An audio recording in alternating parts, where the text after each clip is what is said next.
Plusieurs incidents cités dans l'Ancien Testament ont eu des conséquences fâcheuses. Dans Nombre 13 et 14, nous voyons que le Seigneur ne permit pas aux Israélites de pénétrer en Canaan. Avant que le peuple n'arrive à Kadesh Barnéa, toutes leurs fautes et leurs péchés furent toujours pardonnés, bien qu'ils tentèrent Dieu à plusieurs reprises. Mais à cause de l'incident survenu à Kadesh Barnéa, le Seigneur refusa de les laisser entrer dans le pays, et son verdict fut sans appel. Pourquoi? Parce qu'avant leur arrivée à Kadesh Barnéa, ils avaient déjà vu beaucoup de miracles à Kadesh. Même, ils furent témoins que Canaan était sans aucun doute un pays où coulait le lait et le miel.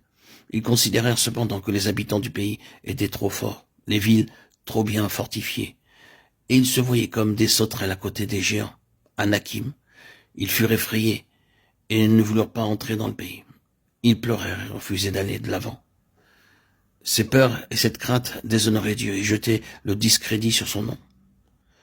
Leurs murmures pour la nourriture et l'eau ne semblaient pas avoir eu une trop grande incidence à l'égard du Seigneur. Ces péchés étaient dus aux faiblesses humaines et Dieu avait pu se permettre de les reprendre avec bonté. Ils tentèrent Dieu dans leur cœur, en demandant de la nourriture selon leurs désirs.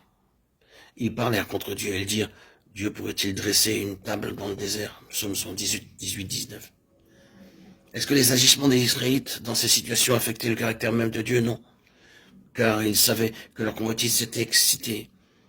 Et c'est pourquoi, après les avoir corrigés, il les laissait poursuivre leur voyage. Il n'en fut pas de même après leur arrivée à Kadesh Barnéa. Là, il ne s'agit plus d'une question liée à la faiblesse humaine, mais bien de la remise en cause de la puissance de Dieu. La crainte, les pleurs et le refus d'entrer dans ce qui leur avait été montré portaient atteinte au caractère de Dieu. Ils pouvaient laisser croire qu'à cause de son apparente faiblesse, Dieu les avait entraînés dans une situation conduisant à la mort. Le Seigneur se devait alors d'intervenir à cause de son autorité et ne voulut plus être tolérant à leur égard. Tous ceux qui étaient parvenus à Kadesh Barnéa et qui refusèrent de pénétrer dans le pays ne purent plus y entrer. L'accès leur en était interdit pour toujours.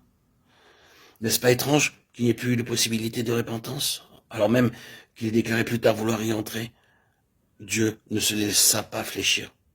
Et pourquoi? Le gouvernement du Seigneur a, dans un sens, un caractère absolu. Il touchait, exclut toute repentance. En effet, dans cette affaire, ils avaient péché à l'égard du caractère même de Dieu. C'était un affront envers sa personne. Il ne leur fut pas donné d'entrer dans le pays. C'est là un exemple de péché contre le témoignage de Dieu.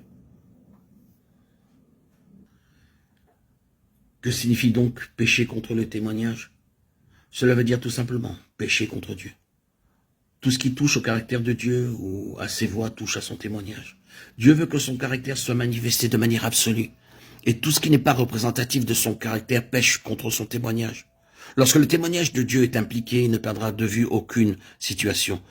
Tout ce qui le blâme ou le représente faussement sera immédiatement traité, étant donné que cela affecte son caractère, sa position, et même ce qu'il est en lui-même.